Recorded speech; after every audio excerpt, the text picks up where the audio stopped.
everybody, it's me, Undead Viking. I'm here with another review for you. The game that I'm reviewing today is called Nautilus Industries. Now, I guess the premise of this game is that it's kind of like the time of Captain Nemo and his submarine, the Nautilus. And after the fact, it's about mining the sea floor for gems and gold and iron and what have you with your submarines. Technically, what this game is, ultimately, is an economics game. An economics game of stocks and trading and manipulating of a market, if you will. And being a child of the 70s and the 80s, I played a lot of a game called Mule back in the day. And it is a game that, if you know of it, it is remembered fondly by the people that played it. It was an excellent head-to-head commodities trading game that had a weird space age theme kind of tied on. If you can't see it, but right up there is my old version of Planet Steam, the one from Heidelberg Spellverlag, the one that came out back in 2007. I paid through the nose for it at bouldergames.com. May they rest in peace. Jim at Boulder Games, you rocked. But regardless, and he's alive, and he's not like passed away, but the game store doesn't exist anymore, sadly. But Planet Steam is kind of like one of my favorite games of all time.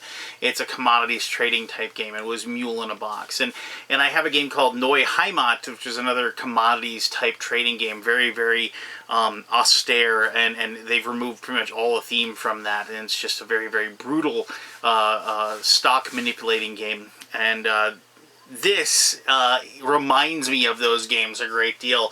It is a very brutal game of stock manipulation.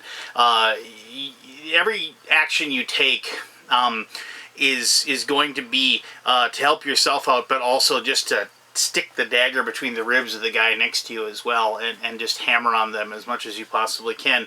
So I like it. Basically, when your turn comes, is what you'll do is you will deploy. You get 3 actions. You get to place your subs on the board. You get to increase your warehouse capacity so you can hold more gems in reserve to wait for the market to be more perfect for you to sell them, if you will. You can like switch the resolution of the mining tiles around, which once again is to benefit yourself and to screw over your opponents. And also there's like you can make it so, like, as the game draws towards an end, you try to like make a company's value plummet that you don't own stock in, and make the ones that you do have stock in increase. And so it is not a game for I use this terminology not as a negative one, but it is not a Care Bear game. This isn't a tend your own garden game. This is definitely a hurdling other players and shoving them down as you use their shoulders to climb over whatever obstacle is in front of you. And it's a game of very brutal choices. And so I say that just because I'm going to show you how to play, but me showing you how to play the game really isn't going to show you exactly how the game feels to be played. And if you are a person that enjoys economic games and stock market games and stuff like that, the fact that the game has this kind of feel to it won't come as a surprise to you. It just, because of the fact that you're accustomed to it. But I say that because if you are looking for a game of confrontation, this is definitely a game I think you want to check out and see if you want to back, and so you can have it on your shelf to play when you're feeling in a grumpy and grouchy mood, if you will. So, all right, I'm going to show you how to play Nautilus Industries. Like I said, it's not going to really, there's not much to it. The actual gameplay and as the game develops is what the game is about, not the actions that you take. So, alright, here we go. How to play Nautilus Industries.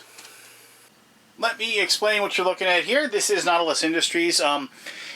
This is a game that handles 2 to 6 people. I've set up a 5-person game. The only thing really that can show you that it's a 5-person game, other than the number of people playing, obviously, if you could see those, is the number of these mining boards. You set up one for each player.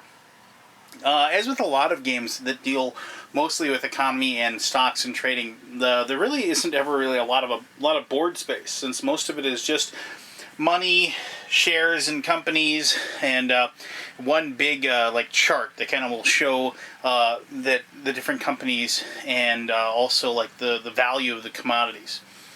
You randomly draw gems out of a bag like this, and when you draw them at the very beginning of the game, what you'll do is you'll place 5 gems on each bag. And so like here, so you see these gems, and they can be kind of tough to see over on those other mining tiles over here. So I apologize for that, but and then you place them on the actual location that have them. And as always, this is a prototype, so I don't know exactly what it's going to look like when the game comes out, but it should look fairly close to this. And if you were actually playing the game, they're actually pretty easy to see. After you place 5 gems on each one of those randomly picked, you then set up the different commodity values. The type of gem or the type of resource that is the least is worth $6, and so there's only 2 blue out there out of all 5 of the boards, so those 2 are worth $6 each. There are 3 iron, they're worth 5. There were 5 gold, which are worth 4. There are 6 Illyrium, which is the green, worth 3, and there are 8 of the Nitronium, the orange, which then is worth $2. Now, as these are bought and sold, the value will increase and decrease as they're bought, and if nothing is sold, they increase by 1 after each market phase. And so a lot of times what you will do is you will hold on to certain resources, and you're hoping that they will increase in value later on. And of course, if you have somebody that is holding on to a bunch of something and they're looking to cash in, that's when you try to hedge the market and sell yours prior to them being able to cash in on that high value. Each person will get a little warehouse card that will be for their little company, and this just gives you the different actions you can do and how the game progresses over here. The only thing that really matters about this, and I know you probably saw dice, the only random thing in the game is the random draw of the gems. But you place a die over here, and that's the warehouse capacity 1, and then if you increase it to 2, 3, 4, 5, 6, obviously, and that's the number of gems that you can hold on to, and hold over until the next turn. The bottom part of this is as the gems are sold, it will increase the value of the company. 1 by 1. So they start off there on the bottom and worth nothing basically, and as they increase in value they'll go up. So if say 5 Nitronium were sold, you'd move 1, 2, 3, 4, 5. After you reach the yellow, so let's say you're right here and you sold 4, you would increase -1 space, so you'd only increase 3, so 1, 2, 3. And then once you get all the way up here, it's -2. So if you sold 2, it wouldn't move at all. It wouldn't go up at all. If you sold 3, it would go up 1, and so on and so forth. The way the game ends is one company eventually all reaching this level of the top level, and then at that point the game ends, and everybody basically sells everything that they have at the current value. You figure out how much your stocks in each company are worth, depending upon what level they're at on here, and then you can find out who made the most money, basically. So, the way the game works is after you set it up and everybody's ready to go, you have 5 possible actions. You can see them listed right here. Play sub, optional upgrade. I'll talk about that in a second. I'll explain all of these actually in just a second. Upgrade warehouse, switch to cubes, switch area, mining order, and purchase company stocks. So, each person gets 3 actions. You start with the first player and you go around, and you have to take an action. You can't pass. So if you place a sub, you place one of your available subs, and you place it on a location, and saying that you're gonna mine, and you're gonna say, I'm going to attempt to mine up to 2. You try to take two from that location. Now, for the option is for $5 extra. You turn in your money obviously for $5. You get to place another gem on there like so. And I put a gold one on there. Now, what happens then is if you do that, then you're able to mine an extra one of that color. And so you'll be able to take that as well when you do your mining on that location. You can't have more than one sub in each location. So, once the place is taken, it's taken. But there's ways to get around that, and I'll explain that in just a moment. So if somebody takes a spot that you really wanted, you can monkey with it a little bit. You can upgrade your warehouse capacity. It doesn't cost you anything. You just take your die, as I said, move it from 1 to 2. Switch 2 cubes. What it does is one of the ways you can mess with somebody. You can just go ahead and say, I'm going to take, like somebody had placed, I actually took those cubes off, didn't I? So here we had those 2 green cubes there. So, and somebody took that spot and you really wanted those green cubes. Well, maybe the green player, so here we have that one right there and that one right there. Maybe the green player wants one of those green cubes. He can switch that one and say, okay, you can put this blue cube on there, and there you go. And so now the person that was there who thought that they were going to be going ahead and getting that 2 cubes out of that spot, or 2 gems out of that spot, now is only going to get 1. And that's an action you do. You can also, purchase company stocks. I skipped one, but I'm just going to purchase company stocks. It's pretty simple. You go through the available company stocks, and you pay the value that's listed on the bottom. So, like, here's $4, and it's 1 share. So what you're saying is basically you're hoping that when you buy that for $4, that this particular will be high enough, it'll be at least past the 4. So because 1 times 4 will be 4. So you're hoping it gets higher, and then it'll be worth the money that you spent when you purchased it in the first place. And as you can see, like, they go up to level 6, and you can see level 6, it's tough to read with the font, but it's $30 if you decide to go and buy the level 6. And so you can see if, like, that one was up all the way to 10, it would be worth 60. So it would be worth your money to have bought that in the first place. But if it only made it to, like, say, 3 or something for some reason, you just, thrown a bunch of money away at the end of the game. So, okay, switching mining order. What that actually does, normally, and this is just the way I set it up, you start and you do each mining space one at a time when it comes time after everybody's done their actions. And that's how you sell and purchase, and I'll show that when I tell you how that goes here in just a second. But what happens is basically you say, okay, this one now no longer is going to go first. It's going to go last, and you switch them around like so. And that can really mess with some people because they're looking at, like, maybe somebody had placed, their a miner right there, and they were going to sell those orange gems at a big profit to fund something later on. And so this is one of those games where going first can really help out a lot because you get lots of prime spaces. But going last is actually kind of helpful as well because you are the last person to mess with everything and you're the last person to change everything up. And so it can be a very powerful position as well. So on the market phase, you go through the collecting resources. Whoever's got their miner on there, you start with the gold and you go clockwise around.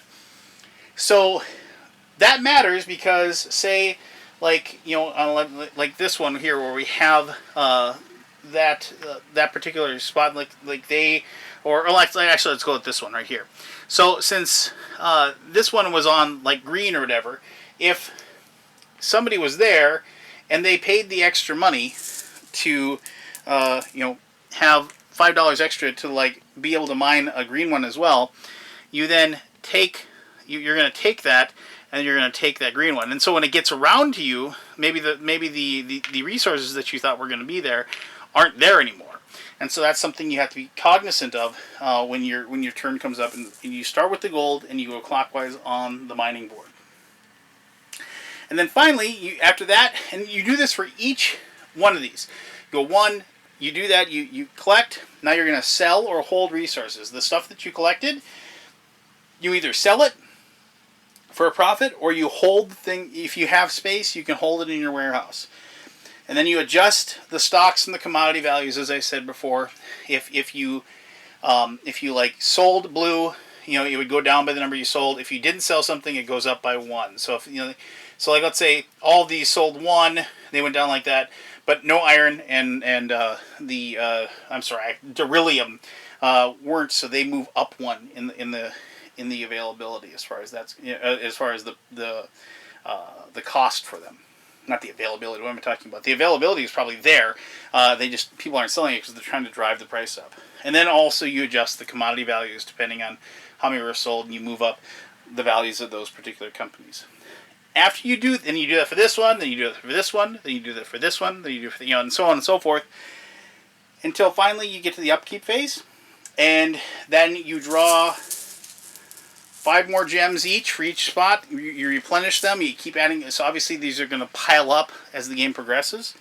And then you move the first player token to the person to the left, and then you start up the new action phase. There's no set number of rounds for the game. Like I said, you wait until you get to this point. At that point, like I said, it stops. You don't adjust you don't adjust the values. You don't do anything.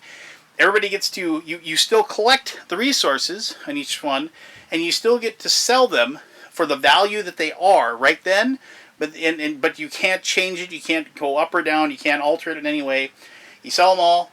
Whoever's got the most money, combined with the value of the shares that they have compared to the board, is the winner of the game. And if you somehow, and it's happened one time we played, manage to tie for first place, then you share the victory. There's no tiebreaker because there really isn't much you can tiebreak with, since all you have is money and points at the end of the game.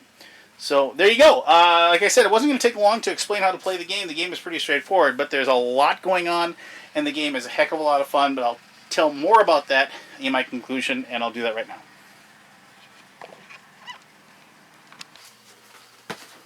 There you go. There you go. So there you go. As I said, explaining the game how it's played really doesn't really explain the game how it's played, if you will. I mean, basically, if you got the gist from the way I described it, what you're going to be doing is trying to put yourself in a position to sell off your gems or your iron or your gold or whatever in optimal situations, so you can purchase the stock certificates for the companies that you will be like driving up the price on. So those go hand in hand. And the biggest thing I think in the game is the timing of all the actions, the timing of taking your turns, and the timing of the mining tiles and which ones go first. And there is something wonderful to be said about when you place your submarine down and then choose to upgrade them, and so you can take a gem away from somebody. It's always important to remember, and people forget this, is that you need to, that gold is the first mineral that is taken, and then it goes clockwise. And so it's not always so much putting your submarine on the location that has the most gems on it, so you can grab 2 of whatever, Illyrium, the green one or whatever. But it is important to say, well, I'm going to take, if somebody is trying to get a certain a gem out of a certain thing, be able to take one from them prior to them being able to take their turn. It's that kind of game. It's the game that you are in constant competition. And people that have watched my videos know that I am all for building your own garden games. I think those are wonderful tests to my own strategy, my own optimization abilities, and I do enjoy those. But at my heart, I am a confrontational gamer, and I enjoy going head to head with people and trying to make the best man or woman win in those situations. And so a game like Nautilus Industries speaks to me for that purpose. Don't let the bandana and the hippie beard fool you. And I may be a pacifist, but when it comes to playing games, I don't care if I win or lose. But when I play games like this, I am going to go for your jugular, and I'm going to try to knock you down. One of my absolute best friends in the whole wide world, my buddy Craig, he still brings up a game of Dominant Species that he and I played, where on the second turn I crippled him. I basically knocked the chair out from underneath him, and he never recovered for the rest of the game. And he still brings it up. So when I have a game like this that gives me that ability, and I have a group of friends that isn't going to take it personally, because I certainly don't. It's a game. Then it's a winner for me. So if you like games of economy, if you like games of confrontation, if you like games that satisfy up to 6 people, and you can play this game in about an hour, even with 6 people, I strongly suggest that you take a look at Nautilus Industries from Lamplight Games. If you have any questions or concerns about the game or anything you want to know, by all means post those, and I'll try to answer those to the best of my ability. As always, I greatly appreciate you taking the time to watch this video.